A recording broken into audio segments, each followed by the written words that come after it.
Hello student, HS 2026 class 12 fourth সেমিস্টারে যারা student আছো, তোমাদের নিউট্রিশন সাবজেক্টের হায়ার সেকেন্ডারি মডেল কোশ্চেন, যেটা বোর্ডের পক্ষ থেকে কিছু মডেল কোশ্চেন পেপার দেওয়া হয়েছে, ওই কোশ্চেন পেপারগুলো আমি তোমাদের সঙ্গে শেয়ার করব।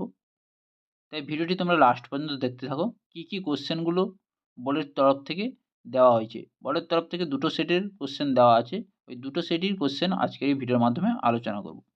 তো সেট নাম্বার 1 দেখো, মডেল কোশ্চেন পেপার এখানে দেওয়া আছে। দেখো প্রথম কোশ্চেন, দেখো একের দাগের এনআইএন আইসিএমআর 2020 রিভাইসড 2024 আরডিএ অনুযায়ী একজন স্বল্প পরিশ্রমী গর্ভবতী মহিলার প্রোটিন ও লোহার চাহিদা উল্লেখ করো।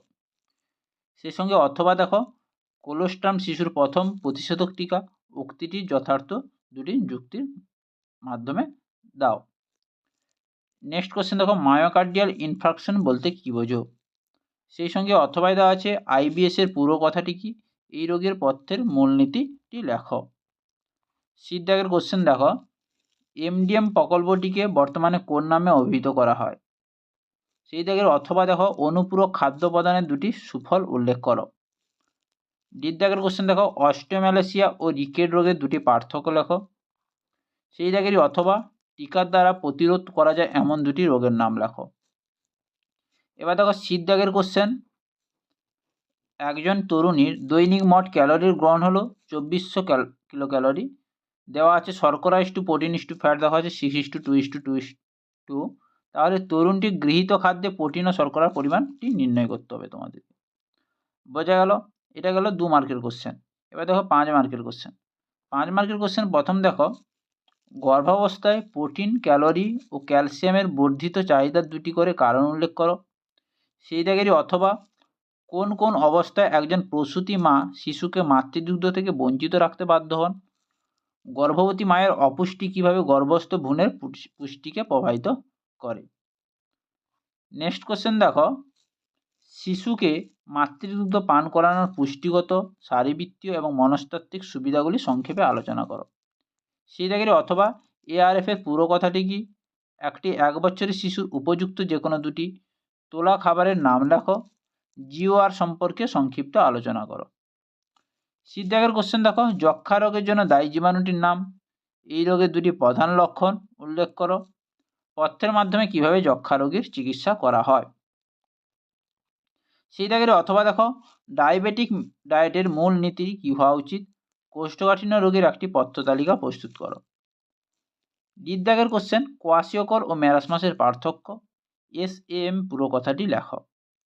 অথবা দেখো নিকটালোপিয়া কি, অ্যানিমিয়া প্রতিরোধে এনএনএপিপি প্রকল্পের দ্বারা কি কি ব্যবস্থা নেওয়া হয়েছে।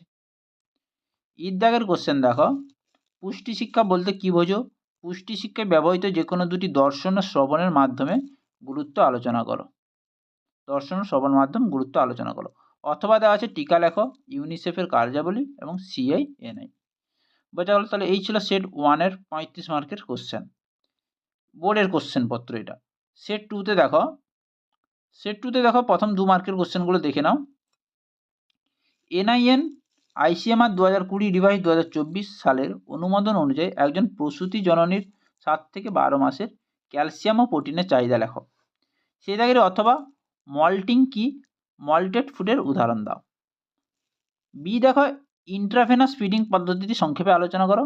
অথবা দেওয়া আছে গেঁটে বা আক্রান্ত রোগীর কী কী খাদ্য বর্জনীয়।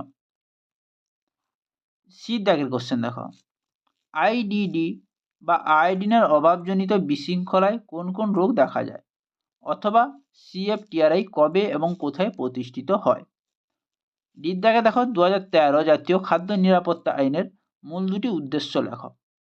অথবা এফএওর দুটি কাজ লেখো। নেক্সট কোশ্চেন দেখো ইর দাগের মাইক্রোসাইটিক হাইপ্রোক্রোমিক রক্তাল্পতা কোন খনিজের অভাবে কাদের মধ্যে বেশি দেখা যায়। তাহলে এই ছিল 2 মার্কের কোশ্চেন সেট 2। লং কোশ্চেনগুলো দেখে নাও। একজন প্রসূতি জননীর কেন বর্ধিত ক্যালোরির প্রয়োজন হয়। গর্ভাবস্থার সাধারণ জটিলতাগুলি আলোচনা করো। অথবা মাতৃদুগ্ধপান ও কৃত্রিম দুগ্ধপানের তুলনা করো। বিদ্যাকে দেখো জ্বরের শ্রেণীবিভাগ করো, একজন টাইফয়েড রোগীর উপযুক্ত পথ্য তালিকা প্রস্তুত করো। সেই জায়গাটি অথবা জন্ডিস কি, জন্ডিসে আক্রান্ত ব্যক্তির পথ্য তালিকা কীরূপ হওয়া উচিত। শীত জায়গার কোশ্চেন দেখো, হৃদরোগ নিবারণের জন্য হুয়ের যে কোনো 3টি খাদ্য সংক্রান্ত নির্দেশিকা লেখো। অ্যাথেরোস্ক্লেরোসিস বলতে কী বোঝো, অথবা পেপটিক আলসারের কারণগুলি সংক্ষেপে আলোচনা করো। এই রোগে বর্জনীয় খাদ্যগুলির একটি তালিকা প্রস্তুত করো। দাগের কোশ্চেন দেখো, পিএম পোষণ স্কিম বলতে কোন প্রকল্পের কথা বলা হয়েছে। এই প্রকল্পটি নিম্নে দেওয়া বিষয়গুলি উল্লেখ করো। 1 হচ্ছে প্রাপক, 2 হচ্ছে উদ্দেশ্য। অথবা রক্তাল্পতার 2টি কারণ, রক্তাল্পতা প্রতিরোধে কোন ট্যাবলেট প্রদান করা হয় এবং কেন। দাগের কোশ্চেন, লাস্ট কোশ্চেন, হু এবং এনআইএন এর সম্পূর্ণ নামগুলি লেখো। এই 2টি সংস্থার মধ্যে যে কোনো একটির উদ্দেশ্য ও কার্যাবলী লেখো। অথবা পুষ্টি শিক্ষা কাকে বলে, পুষ্টি শিক্ষার উপকারিতা কী, পুষ্টির শিক্ষায় রন্ধন প্রদর্শনের কী ভূমিকা রয়েছে, এটি লেখো।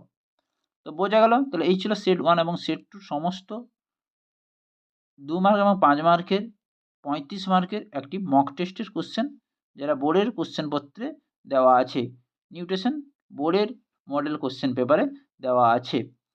তো নেক্সট ভিডিওগুলোতে আমি তোমাদেরকে 3টি মক টেস্ট নিয়ে আলোচনা করব। সেই মক টেস্টগুলো দেখে গেলে তোমাদের লাস্ট মিনিট পরীক্ষার ক্ষেত্রে খুবই উপযোগী হবে। তো এই ভিডিওটি ভালো লাগলে অবশ্যই লাইক করো, কমেন্ট করো, শেয়ার করো এবং চ্যানেল নতুন হলে চ্যানেলটি সাবস্ক্রাইব করে রাখো। পরের ভিডিওতে দেখা হচ্ছে।